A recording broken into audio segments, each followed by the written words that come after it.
Isang mapagpalang araw sa inyong lahat. Ako nga pala si Binibining Gracial D. Mandal at sa puntong ito ay pagpapatuloy ko ang naudlot na talakayan ni Binibining Lumentigar. Ngayon naman ay dumako na tayo sa mga bisang pampanitikan na kung saan ito ay tumutukoy sa epekto o dating ng isang pampanitikan sa mga mambabasa. Isa ito sa mga elementong sinusuri kapag pinag-aaralan natin ang isang akda dahil tumutukoy ito sa kung paano nito naapektuhan ang damdamin, isipan at asal ng mga mambabasa. Unang uri nito ay ang bisa sa isip. Ito ay tumutukoy sa pagbabako sa isang kaisipan dahil sa natutunan sa mga pangyayaring naganap sa binasa. Ito ang unang dapat taglayin ng isang akda o di kaya katangian itong taglay na nagbubunsod sa mambabasa na mag-isip upang yumaman at umunlad ang kanyang diwa o kaisipan. Ibig sabihin nito, class, ito ay epekto ng akda sa kaisipan o pag-iisip ng mambabasa. Nagbibigay ito ng bagong kaalaman o di kaya karagdagang kaalaman, aral, pananaw o pag-unawa sa isang paksa na kung saan naka-aapekto sa pag-iisip at lohika ng isang tao. Halimbawa na lamang nito, isang sanaysay na patungkol sa climate change na nagbibigay ng mas malalim na kaalaman tungkol sa epekto ng polusyon. Siyempre, kapag may polusyon, may posibleng climate change o di kaya abnormal na pagbabago ng klima sa ating bansa. Naiintindihan lang ba? Maraming salamat. Ngayon naman ay ang bisang pansarili o bisang ng damdamin. Ito ay tumutukoy sa naging epekto o pagbabagong naganap sa iyong damdamin matapos mabasa ang akda. Sinasabing ang bisang ito ay siyang pinakamahalagang katangian ng isang akdang pampanitikan. Ginigising ng isang akda ang damdamin din ng mga tauhan o ng may akda ay malinaw na ipapahayag sa mga pandamdam sa guni-guni at puso ng mambabasa. Kapag sinabi nating bisang pandamdamin, ito ay nakaaapekto sa damdamin ng mga mambabasa. Nakaaantig ito ng emosyon gaya ng lungkot, saya, galit, puot, awa at iba pa. Na kung saan maaaring din itong nakapagpapaiyak ng mga mambabasa o di kaya nakapagpapakilig,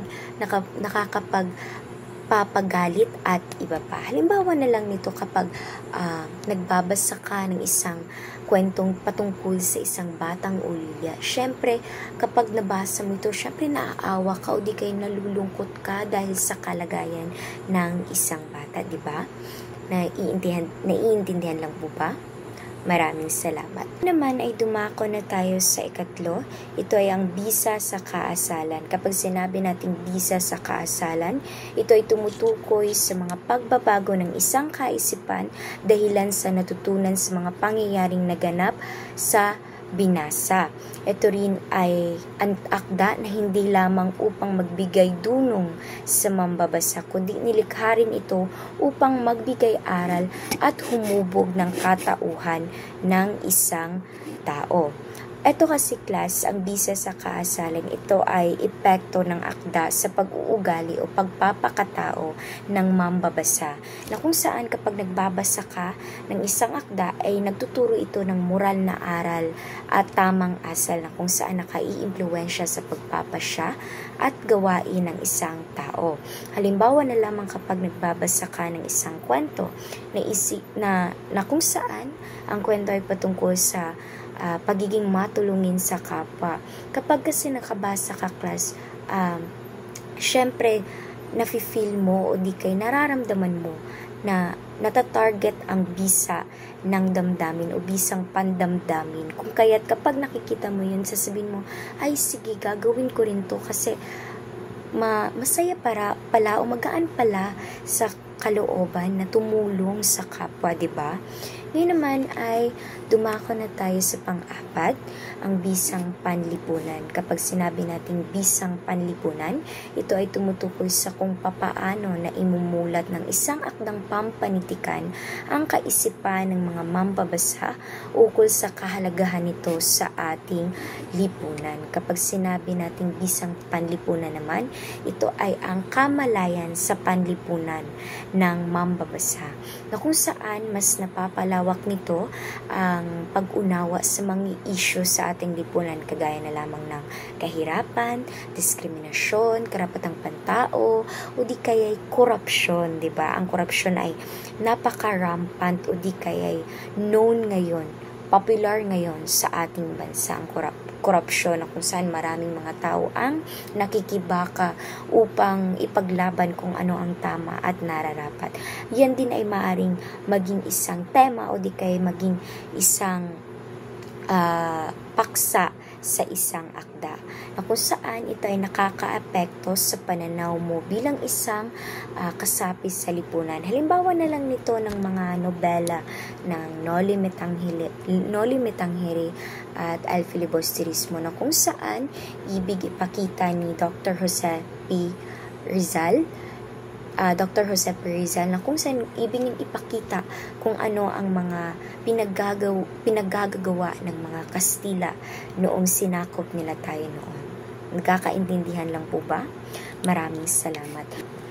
Ngayon naman, sa puntong ito ay dadako na tayo sa balangkas ng pagsusuri ng maikling kwento, na kung saan ang kwentong gagamitin natin ay ang pinamagatang bangketa ni Ponciano B. Pineda. Ngayon, sa pagsusuri ng maikling kwento ay kailangan alamin natin kung ano ang pamagat ng katha at kung sino ang may akda nito. Sinabi ko na kanina na ang gagamitin natin ay ang maikling kwento na pinamagatang bangketa ni Ponciano B. Pineda. Ngayon naman ay sa ikalawa, kailangan alam natin ang sanggunian o ang pinagmulan ng akdang binasa natin. Dapat alam natin kung saang website o kanino ito nanggaling. Ang ikatlo ay syempre dapat alam natin ang buod o ang lagom ng kwento. So, ang kwentong bangketa ay patungkol sa isang batang lalaki na naglalako o nagtitinda sa bangketa. Ang kanyang mga paninda ay mga sigarilyo, chiclet at iba pa. Ito ay ginagawa niya upang matustusan sa pang-araw-araw ang kanyang inang may karamdaman. Sa bawat pagtatangka niyang makaiwas sa kapulisan tuwing sila'y nahuhuli, ay pinagbubunyi niya ang pagkilos upang maiwasan ang pagkakakulong. Sa isang pangyayari na kung saan naghahabulan sila sa kapulisan ay nasagasaan ang bata habang tumatakbo, kaya naguluhan siya at nagkaroon ng isang malagim na wakas. Sa kwentong ito ay pinapakita ang kahirapan, panganib sa lansangan at ang pagwawalang bahala ng lipunan sa mga nasa laylayan. Kagaya na lamang ng mga isyong napaka-popular ngayon sa ating bansa, 'di ba? Isa sa rason sa ganitong klaseng kahirapan ay ang korupsyon. Hindi natin yan may pagkakaila. Ikalawang parte ay ipinapakita o inilalahad kung anong uri ng pampanitikan ito. Siyempre, ito ay ang isang maikling kwento. Ito ay isang maikling salaysay na may isang kakintalan. Meron itong simula, gitna at wakas, na kung saan ang kwentong ito ay may banghay na mabilis ang galaw upang mailahad kung ano ang suliraning sentral nito. Kalawa ay ang estilo ng paglalahad. Ito ay realistiko at makatotohanan na kung saan ipinapakita o inilalarawan ang buhay sa bangketa, pati na rin ang kalunos-lunos na kalagayan ng pangunahing tauhan o ang kalagayan ng bata. Ginamit rin ang dialogo na natural at buhay, na kung saan nagpapakita ito ng direkta at realistikong interaksyon ng mga tauhan. At ang paglalarawan sa kapiligiran ay masining upang ipakita ang emosyonal na timbang ng sitwasyon. Ngayon naman sa mga tayutay, ginagamit ang pagpapalitawag o metonym. Halimbawa nitong paggamit ng matagal nang yumao bilang pagpapahiwatig na matagal nang pumanaw ang ama ng bata. At meron pang iba kung babasahin nyo ito. Sa mga values naman o mga halaga o ang halaga ng maikling kwentong ito ay una na dyan ay paggalang sa dignidad ng taong naghihirap, pagpapahalaga sa buhay kahit na sa kahinaan, kalungkutan sa kawalan ng karunungan, pakikipagkapwa at malasakit, kamalayan sa hindi pantay na lipunan na kung saan ay napaka-realistiko at direktang na ipapakita ito sa totoong buhay na kung saan ito ay popular pa rin at may mga taong nararanasan ito sa totoong buhay. Sunod naman ay ang sariling reaksyon. Siyempre, maaari mong ilahad ang damdamin mo sa pagbabasa. Naintig ba kayo? Nantig ba ang inyong damdamin? Nagising ba ang katotohanan? Ang mga katotohanan na kung ano ang katotohanan sa kung ano ang nangyayari sa ating lipunan. Maaari rin kayong magbigay ng mensahe sa may akda at kung paano ito nakaapekto sa iyo bilang mambabasa. Siyempre, kung buhay pa ang may akda ng kwentong iyong binasa, ha? Ngayon naman sa ikatlong bahagi, ito ay pananalig pampanitikan o teorya. Ito ay teoryang naturalismo na kung saan nakatuon ito sa kung paano ang kapaligiran, kalagayan ng lipunan at kapalaran ng tao ay nakaaapekto sa buhay at kilos ng mga tauhan. Sa konteksto ng bangketa, ipinapakita ang kahirapan, ang panganib ng langsangan at kawalan ng suporta ng lipunan ay bahagi ng kapaligiran na sumasailalim sa natural na pananaw ng isang tao. Maaari ring gamitin natin ang teoryang sosyologikal na kung saan tumitingin ito sa ugnayan ng individual at lipunan. At sa pang-apat na bahagi ay ang mga pansin at mga puna na kung saan ang tauhan ay ang batang lalaki, siya ang pangunahing tauhan na kung saan nagtitinda sa bangketa upang matustusan ang kanyang ina na may karamdaman at nakakaranas ng matinding kapahamakan, 'di ba? Biruin mo sa murang edad niya ay meron na siyang pagnanais na makatulong sa kanyang ina o sa kung ano man ang kanilang estado sa lipunan ay ginagawa niya na paraan para makatulong siya sa kanyang nanay. At ang ina ng batang lalaki na may sakit na kung saan siya ay umaasa sa kanyang anak. At ang batang babae na kasama sa pagtitinda na kung saan nagbibigay ng impormasyon tungkol sa nangyari o sa tungkol sa sitwasyon. Ngayon naman sa galaw ng pangyayari ang banghay ay ang simula ay naglalahad sa kapaligiran ng bangketa o buhay ng tauhan. Sa gitna ay makikita na kung saan nagsisikap ang bata na iwasan ng mga pulis sa pagtatangkang magbalik loob sa normal na buhay. At sa sukdulan, ito ay nagkakaroon ng insidente na kung saan nanganganib na ang buhay ng bata na kung saan pag-uusig sa mga pulis o pagtakbo ng mga bata sa lansangan o sa langsangan na kung saan ay iniiwasan nilang makulong sila dahil sa kanilang pagbebenta. At ang wakas, syempre, malagim na pagtatapos na kung saan nasagasaan at ang bata, nagulungan siya ng isang sasakyan. Ang banghay ay nakaayos na kung saan binibigyang diin dito ang kahirapan at kawalan ng proteksyon sa ating lipunan. Sa puntong ito naman ay dumako na tayo sa bisang pampanitikan. Una na dyan ay ang bisa sa isip na kung saan napapalawak ang pangunawa natin sa kalagayan ng mga mahihirap lalo na sa lansangan. Naipapakita din ito ang kritikal na pag-iisip patungkol sa kung paano trinatrato ng lipunan ang mga nasa laylayan at naipapakita din ang responsibilidad mo sa kapwa. Siyempre, ang responsibilidad sa kapwa ay maikokonekta natin ito sa kung ano ang responsibilidad ng kapulisan sa ating bayan. Siyempre, kapag sinabing kapulisan, 'di ba? Sila ang tagaprotekta ng mga tao. Ngunit sa kwentong ito ay sila pa ang nag-udyok o naging rason sa pagkawala o pagkasagasa ng bata dahil sa hinahabol nila ito. Si ikalawa naman ay bisa sa damdamin na kung saan ang kwentong ito ay nakakaantig, nakakalungkot nakakaawa at may takot tayo para sa bata.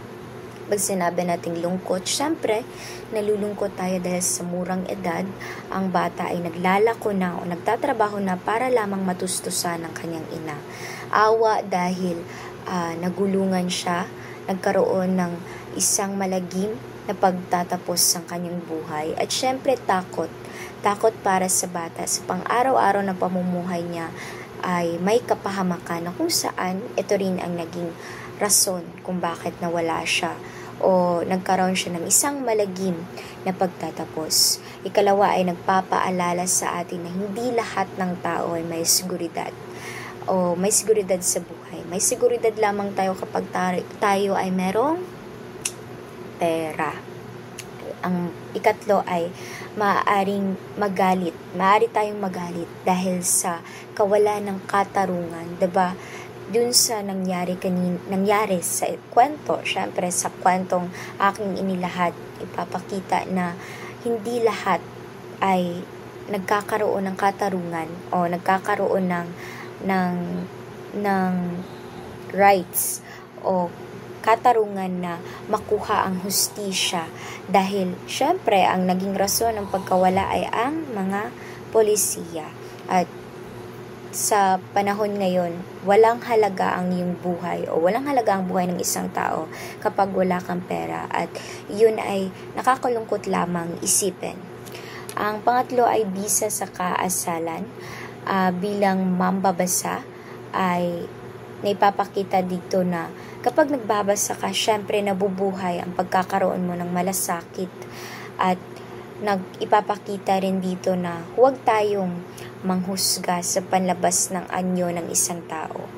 At itinuturi rin dito na ang kabutihan ay hindi dapat nakabase sa kung ano ang estado ng iyong buhay. Kung mayaman ka ba, mahirap ka ba, kung may pinag-aralan ka ba o wala, kung matanda ka man o bata, ay may rights ka o may karapatan ka o may karapatan kang magkaroon ng hustisya. At lahat ng tao ay may karapatan sa hustisyang hinahangad nila, lalo na't sila ang nasa tama at sila ang nararapat na bigyan ng tuon o pansin. Pinapaalala din ito na dapat ay lahat ng mga maling nagagawa ay may katarungan, hindi lamang sa salita, kundi pati na rin sa gawa. At ang panghuling bisa ay ang bisa sa lipunan, na kung saan ang nagbibigay ito ng komentaryo sa estruktura sa ating lipunan ngayon, na kapag wala kang pera ay wala kang proteksyon, kapag wala kang pera ay ay hindi pantay ang trato ng batas sa iyo, na kung saan imbis na tulungan ka o di kaya bigyan ng alternatibong paraan upang makalako ka or makapagbenta ka sa lansangan, ay ang ginagawa pa ng mga pulis ay hinahabol ka, kung kaya't nagiging rason ito upang upang malagay sa kapahamakan ang buhay ng isang tao, kagaya na lamang ng nasa istorya.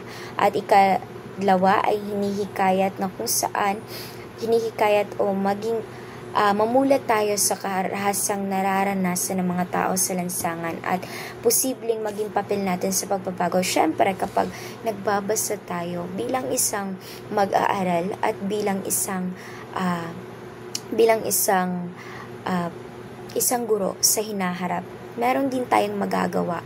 Hindi man ngayon, ngunit may magagawa tayo sa hinaharap upang hindi magiging ganito o hindi palaging ganito ang magiging karanasan ng mga taong naghihirap. At ang panghuli ay maaari itong panawagan para sa reforma sa lipunan, hustisya at pagkalinga sa mga nasa laylayan, na kung saan ipinapakita o ipinapaabot ng istoryang ito o ng kwentong ito na hindi lamang para sa mga mayayaman ang hustisya, hindi lamang para sa mga mayayaman ang pantay na pagtrato, kundi para sa lahat. Kahit anong estado sa lipunan ay may karapatan ng pantay na pagtrato sa bansa. Naiintindihan lang po ba? Maraming salamat. Sa puntong ito naman, klase, dadako na tayo sa pagsusuri sa mga piling obra maestra ng maikling kwento. Pero bago tayo dumako sa paraan, syempre, ipapaliwanag ko muna sa inyo kung ano ang pagsusuri. Ang pagsusuri, klase, ay tumutukoy sa masusing pag-aanalisa at pag-aaral upang mabigyan ng matibay na impormasyon at solusyon ang suliraning kinakaharap. Maaaring gumamit ng obserbasyon upang makakalap ng mga impormasyon na sasagot sa ginawang pagsusuri. Ngayon naman, ibibigay ko sa inyo ang paraan ng pagsusuri. Meron itong 5. Una na dyan ay suriin ito ayon sa paksang nakapaloob. Una ay ang paksa, ang sentral na ideya na kung saan ito ay ang usaping itinatalakay sa kwento. Hindi ito basta-bastang paksa lamang, kundi ito ang mga sumasalamin sa kung ano nga ba ang suliranin sa isyong panlipunan, moral, polisikal o psikolohikal na karanasan ng mga tauhan o kanilang lipunang ginagalawan. Ikalawa ay suriin ayon sa nilalaman. Ang nilalaman ay tumutukoy sa kabuoang mensahe o di kaya struktura ng akda. Kabilang na dito ang balangkas ng kwento, ang simula, gitna at wakas, mga tauhan, tagpuan at iba pang mahahalagang bahagi o elemento ng kwento. Pangatlo ay suriin ang kwento ayon sa uri. Siyempre, sa pagsusuri ayon sa uri, tinutukoy kung ano nga ba ang genre o anyo ng panitikan na kinabibilangan ng kwento. Maaari itong maikling kwento, kwentong bayan, parabola, eristiko, futuristiko, kwentong pangkabataan o di kaya dulang panlipunan at iba pa. Pang-apat ay gamitin natin ang mga teorya sa pagsusuri. Ang mga teoryang panitikan ay bibigay ng pananaw o di kaya lente sa pagsusuri. Halimbawa ng mga teorya nito ay una ay ang realismo, na kung saan ito ay tumutukoy sa katotohanan sa lipunan. Kapag sinabi namang sosyologikal, ito ay struktura ng lipunan at kapangyarihan. Kapag sinabing humanismo, ito ay ang dignidad at ang kakayahan ng isang tao. Ang feminismo, syempre, papel ng kababaihan. Psychoanalytical, ito ay psikolohiya ng mga tauhan. Marxismo, na kung saan tunggalian ng uri o di kaya estado. Existentialismo, na kung saan ito ay pagpipili, kalayaan at responsibilidad ng isang individual. At syempre, ang panghuli ay ang pagsusuri sa taglay na bisa, na kung saan tumutukoy ang bisa sa epekto ng akda sa mga babasa. Maaring bisa sa isip, bisa sa damdamin, bisa sa asal, bisa sa lipunan, at iba pa. Naiintindihan lang po ba? Maraming salamat. Sa puntong ito, class, ay dadako na tayo sa ating panghuling bahagi ng ating pagtatalakay. Ilalahad ko sa inyo kung ano nga ba ang maikling kwento at ibibigay ko sa inyo ang mga prominenteng manunulat ng panitikang Pilipino. Una na dyan ay, ano nga bang maikling kwento? Diba? Ito ay isang akdang pampanitikan sa tuluyan na sa pamamagitan ng mga pangusap at talata ay binubuo ng may akda upang sa kanyang kapangyarihan at kakayahan ay bilang isang alagad ng panitikan ay mailahad niya ang isang pangyayari sa buhay ng pangunahing tauhan na kung saan makakapagkintal ng isang bisa sa puso at diwa ng mga mambabasa. Ngayon ay ibibigay ko sa inyo ang limang prominenteng manunulat sa Pilipino. Una na dyan si Genoveva Matute, isa siyang premyadong kwentistang Pilipino. Siya ay isa ring guro at may akda ng aklat sa Balarilang Tagalog na nagturo ng mga asignaturang Filipino at mga asignaturang pang-edukasyon.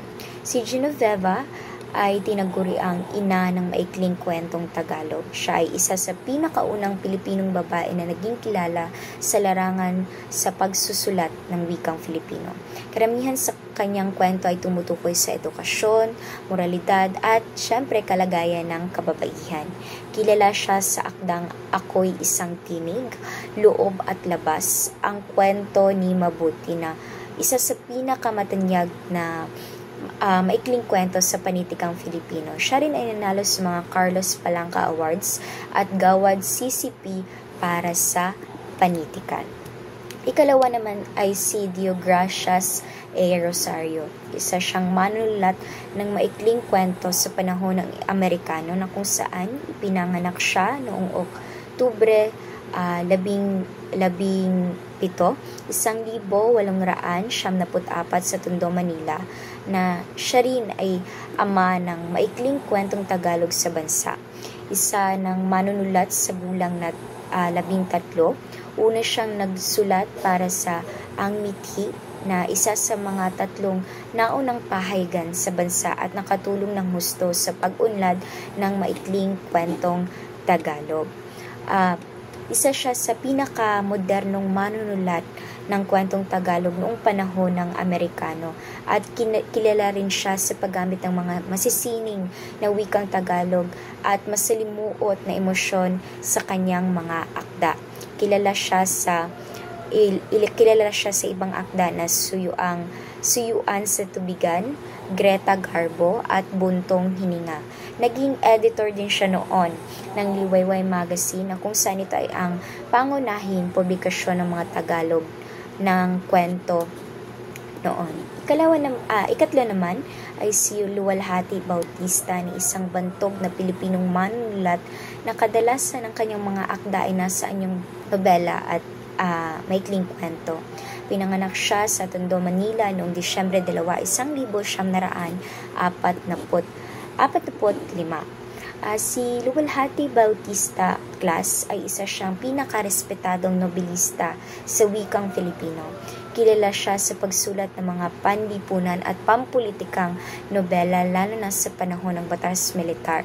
Siyempre, kapag yung mga akda niya kung ngayon ipagpapalagay o mabubuhay ngayon ay siyempre marami talagang mga politiko na matatarget o mabibigyang focus kung itong mga akda niya ay siyempre mabigyang buhay ulit ngayon.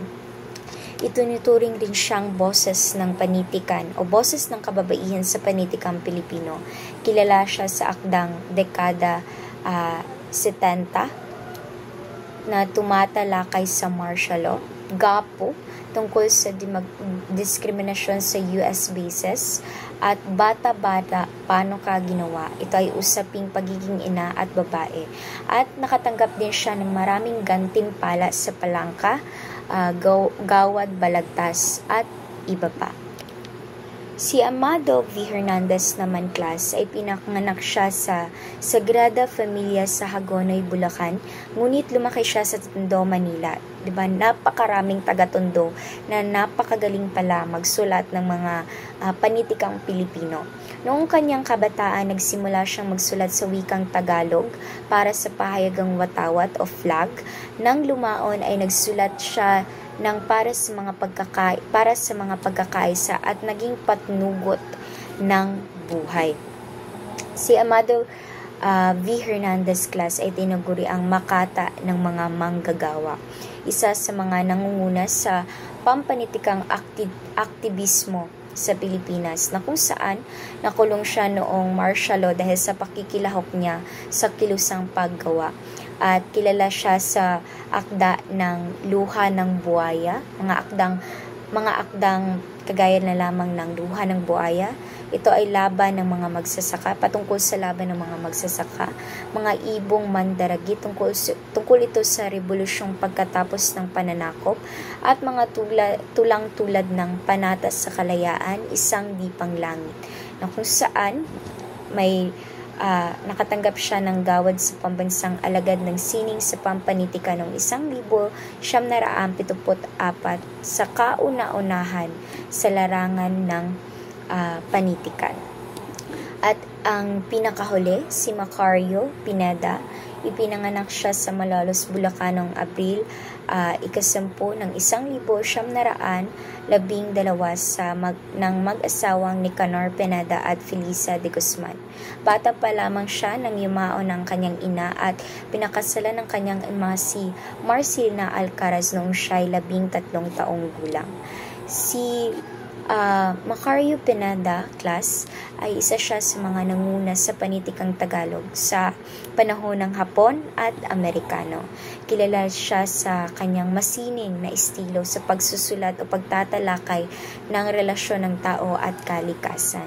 Kilala siya sa akdang Ang Ginto sa Makiling, na isang alamat romantiko tungkol sa diwatang si Makiling, at sa Bagong Paraiso, ito ay kwentong tungkol sa pag-ibig ng kabataan at inosenteng damdamin. Mahusay rin siyang gumamit ng simbolismo, lirikal na wika at sa pagbuo ng tauhan. So, may mga katanungan po ba, mga paglilinaw, mga suhestyon, violenteng reaksyon? Kung wala na, ay dito ko na lamang po itinatapos ang ating pagtatalakay, at naway sa araw na ito ay marami kayong natutuhan sa Kabanata 7. Maraming salamat at magandang umaga.